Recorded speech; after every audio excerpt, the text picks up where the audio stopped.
Hello friends, कैसे हैं आप सब। आई होप आप सब ठीक होंगे। तो आइए बायोलॉजी के कुछ इंपॉर्टेंट क्वेश्चन करते हैं। फर्स्ट क्वेश्चन है, शरीर का मुख्य निर्माणकारी पोषक तत्व कौन सा है। शरीर का मुख्य निर्माणकारी पोषक तत्व प्रोटीन है। क्या है? प्रोटीन है। ऊर्जा देने वाले पोषक तत्व कौन कौन से हैं? कार्बोहाइड्रेट और वसा। ऊर्जा देने वाले पोषक तत्व कार्बोहाइड्रेट और वसा हैं। शरीर में अतिरिक्त ग्लूकोज किस रूप में संग्रहित होता है? ग्लाइकोजन के रूप में संग्रहित होता है। शरीर में अतिरिक्त ग्लूकोज ग्लाइकोजन के रूप में संग्रहित होता है। शरीर में अतिरिक्त ग्लूकोज किस रूप में संग्रहित होता है? ग्लाइकोजन के रूप में संग्रहित होता है। शरीर में अतिरिक्त ग्लूकोज ग्लाइकोजन के रूप में संग्रहित होता है। ग्लाइकोजन मुख्यतः कहाँ संग्रहित होता है? यकृत एवं मांसपेशियों में संग्रहित होता है। ग्लाइकोजन मुख्यतः यकृत एवं मांसपेशियों में संग्रहित होता है। आवश्यक अमीनो अम्ल शरीर को कहाँ से प्राप्त होते हैं? आवश्यक अमीनो अम्ल शरीर में कहाँ से प्राप्त होते हैं?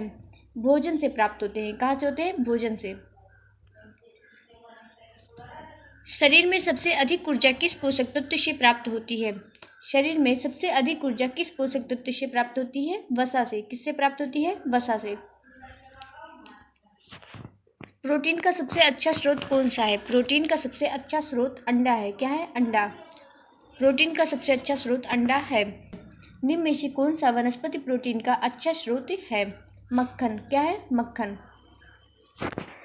संतृप्त वसा का प्रमुख स्रोत कौन सा है? संतृप्त वसा का प्रमुख स्रोत कौन सा है?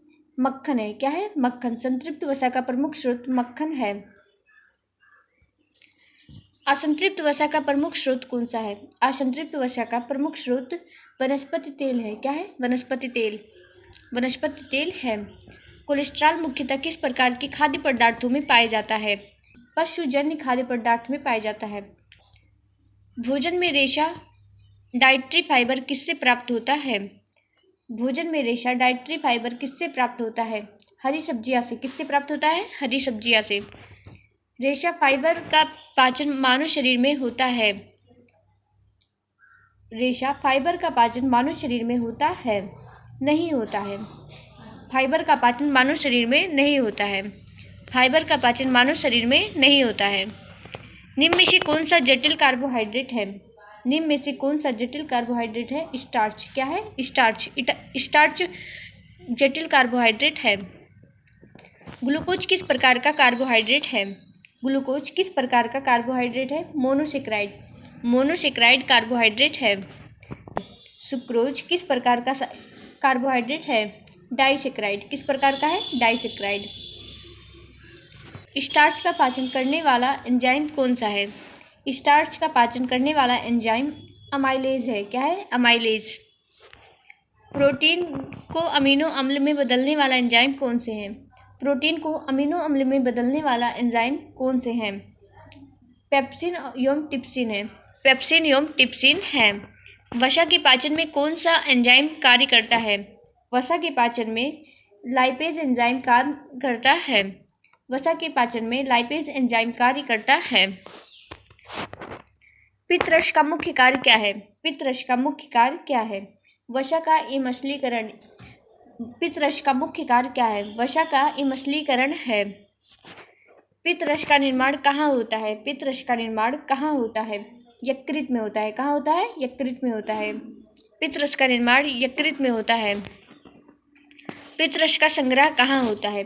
पित्तरस का संग्रह कहाँ होता है? पित्ताशय में होता है। कहाँ होता है? पित्ताशय में। पित्ताशय में होता है। निम्न में से कौन सा पोषक तत्व शरीर में संग्रहित नहीं होता है? निम्न में से कौन सा पोषक तत्व शरीर में संग्रहित नहीं होता है? प्रोटीन। प्रोटीन शरीर में संग्रहित नहीं होता है। शरीर में जल की कमी से कौन सी स्थिति उत्पन्न होती है? निर्जलीकरण। निम्न में से कौन सा खनिज हड्डियों और दांतों के लिए आवश्यक है? कैल्शियम। निम्न में से कौन सा खनिज हड्डियों और दांतों के लिए आवश्यक है? कैल्शियम। आयोडीन का मुख्य स्रोत क्या है? आयोडीन युक्त नमक।